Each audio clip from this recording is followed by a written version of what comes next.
Inconsistency in brands is not a marketing problem. It's an identity problem. Most people think brand identity has to do with logo, the look, the aesthetic, the messaging. But in my opinion, identity starts way before.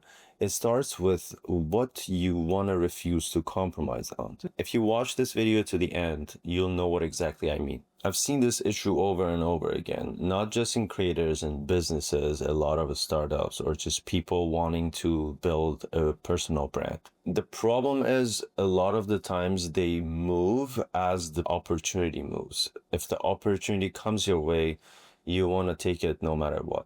So based on the opportunity, creators keep changing their tone, their visual, their direction. When your identity is not clear yet, every opportunity feels tempting and you want to just go towards it no matter which direction it's taking. And that's when brands become inconsistent, confusing, forgettable, and easily replaceable, which is something you want to avoid at all costs. I've seen this mistake happening over and over, even when it comes to businesses, not just necessarily creators. When the tone, your visual, your messaging, your identity constantly moves towards opportunities, that's when you know your identity is not clear and every opportunity becomes tempting. This is why brand identity matters, and it matters more than anything that has to do with marketing, positioning, and whatever that goes on after.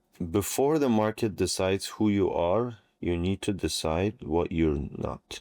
My name is Shahruz. I'm a film producer, and what I like to do as a film producer is to help people make decisions early on before the mistakes become too costly and too risky. And I do this through filmmaking, branding, and building real communities for people that actually support their work. In this channel, we break down personal branding into 5 major pillars. In the last video, the first pillar, we focused on establishing a value, understanding if what you do is self-expression versus contribution, and if it's contribution, how can you brand that? How can you establish that value that's repeatable and solves problems for others? In this video, the pillar 2, we focus on brand identity. It's about protecting that value by anchoring it to a clear, non-negotiable principles. Brand identity is built on core values, not by words that inspire you, not by trends. Absolutely avoid trends, because what's going to happen with trends, they're going to outphase your strategies. And if you don't have the value with a fixed non-negotiable values, you're going to have to chase opportunities and rebrand every time the trends move from where you are to the next. So avoid that at all costs. It's good to be relevant. It's good to have extra layers of flexibility to make sure you adjust yourself with how the market moves. But the core value should always be timeless. You have to stick to the values that you live by, the decisions that you stand, no matter if money, visibility, or growth is trying to challenge you. Every choice your brand makes is filtered through these values. Every project you accept, every partnership you say yes or no to, every piece of content you put out. When those choices don't align, audience actually feel it immediately. A lot of the times they might not be able to say what the problem is or where it's coming from, but they can recognize that. Misalignment doesn't just confuse people. Its cost goes towards challenging your credibility, your trust, and your momentum. And if you watched the last video, we talked about how confusion could actually become something extremely costly and damage the things you're trying to accomplish as far as finding your personal brand. So make sure everything you're doing becomes clear to begin with, even if it's simplified or even if it's just basic services or basic things you're trying to provide for people. So think about your values as the foundation of a building. It's a very basic example, but let's say if the foundation of your building it's not solid yet, there's no need to talk about how you're going to decorate or what kind of color you're going to choose to paint or anything that goes above what needs to be solidified before you go ahead and work on those things. It's okay to have a vision. I'm not against that. But what I'm trying to say, it's like, as far as building things in the right order, you want to make sure your value, which is at the core, which in this case is the foundation of that building, supports the system you want to build upon it. If that is not strong enough, you want to make sure you do whatever it takes to build a solid foundation before you start building on top of it. Same goes here with your value and with the identity you want to choose for your value. Without those two, anything you do above it, which is positioning, marketing, it's going to be extremely challenging. And don't get me wrong, like, when I'm saying you need to make sure these things are solidified, I don't necessarily mean they have to be something extravagant or huge. As long as they are solid, as long as whatever you're doing becomes clear, even if it's just a single basic service or if it's just a single genre you are trying to focus on as a filmmaker, or if it's just a single form of content you are putting out there as your core value. You want to make sure your foundation is solid. Another simple example. If your values as a business is transparency, or if you as a filmmaker or as a film producer, as a director, want to keep transparency throughout your whole process, you have to naturally reject things like secrecy or manipulation. Another example, if, for instance, your core value is establishing accessibility, you're going to naturally reject things like gatekeeping or pricing people out just so you can signal something like exclusivity. These values are not abstract. I know I might make it sound a little excessive, but trust me, when you do have your values established with a precise identity, no matter how flexible or rigid, you know your path. The people from outside understand what you're trying to do because you have an identity that they can consume from outside as you're aligning with your own path. Whereas not having those, you're going to be running into different paths. You're going to pivot every time a good opportunity comes your way, because in that case, you're probably going to be focusing on the money.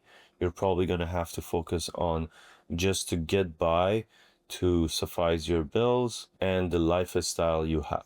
Once your value is clear, then your identity becomes a language. And once you have that language fluent, you're able to speak with the world outside of you, representing your brand, your values, your ideas, and actually market them. And once you do have that language, then things like design, tone, and messaging becomes understandable. And they're no longer just random choices. They're expressions of something consistent underneath. So back to that building, now that you have a foundation that's stabilized, no one's going to be able to see what's underneath. But whatever you do above it, it's perfect timing, because you know you have that solid foundation to build your ideas upon. However many room you want to add, or whatever color you want to pick, or however you want to decorate it, underneath it, you know, there's consistency and clarity. Without that language, the market defines you. With it, you speak directly to people who already align with what you're building. And this is where storytelling comes in. Storytelling externalizes your values. Whatever post you choose, whatever language you pick to put your messaging out there, now starts to make sense because of the value that you have established and because of the identity you chose for that value. And here's the uncomfortable part. If you don't have those things established, if your work attracts everyone, it probably stands for nothing. Keep that in mind. And it might be a little terrifying, especially in the beginning stages, because no matter how non-negotiable you are with your values, you're going to have to survive, pay bills, and really try to also understand as you go.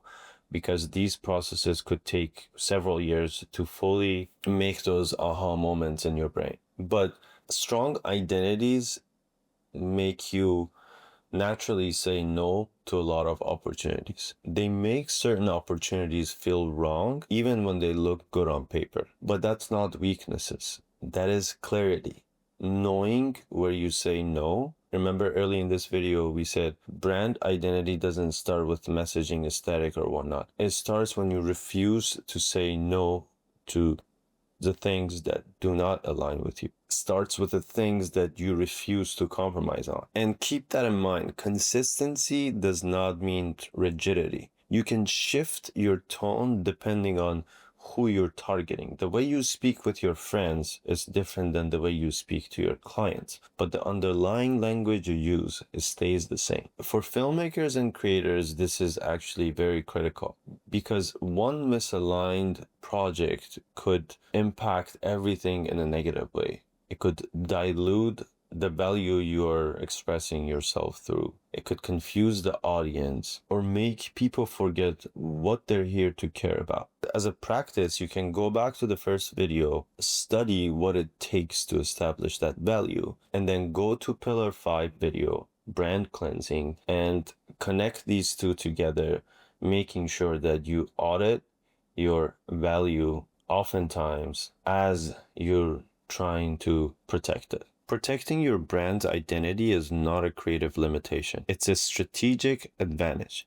It's marketing without selling. So here's a simple framework to build your brand identity. Identify your core values. Pick 3 to 5 things you genuinely won't compromise on. Protect them. Say no to projects, partnerships, or strategies that contradict and goes against your values. Now build everything around them. Storytelling, your visuals, the way you communicate, the way you even go about finding your clients. Stay consistent. Trust your identity. I know it's going to naturally take a slower pace, but let that identity protect you and build towards what you're trying to get to. Stay consistent. Don't be afraid. This process could take longer because you are naturally going to have to say no to some projects and some opportunities. Let the identity guide your decisions instead of reacting to every opportunity. Drop 1 or 2 of your core values in the comment. I'll read and respond to the ones that show real clarity and alignment. This pillar connects back to the first pillar. Value ask, what problems do you solve for others? Identity ask, how do you protect that value through every decision you make? And later in Pillar 5, brand cleansing, we come back to both of these things, value and brand identity, and audit them. Are your values still intact? Are they still guiding your work? Or are they diluted because the opportunities piled up? That's the loop. Value defines direction, identity protects it. Helps you know which direction you're going. That protects you from the things you are attempting to do, which isn't aligned with your identity and your goal and your direction. And it also makes people understand you from outside and actually follow the path you are going if their identity and their goals and directions are also aligned with you. You see how building that foundation in the beginning could sound tedious and you want to skip and you want to get excited and get out there and just make projects, but what it does to you long term on the negative side is the confusion that's going to cost you a lot of money. But on the other side, if you do these groundwork in the beginning, then you just have a more sustainable path as a lifetime career that you choose. To recap, the brand identity is not about how you look, it's about the things you refuse to compromise on. Decide what you stand for and decide what you're not, and build everything around that clarity. This is the end of Pillar 2 of 5-part branding system. Pillar 3, brand positioning, comes next. If you want to fully understand the process of building a personal brand, make sure you watch these videos in order to fully understand what it takes to build a strong personal brand. And thank you for watching.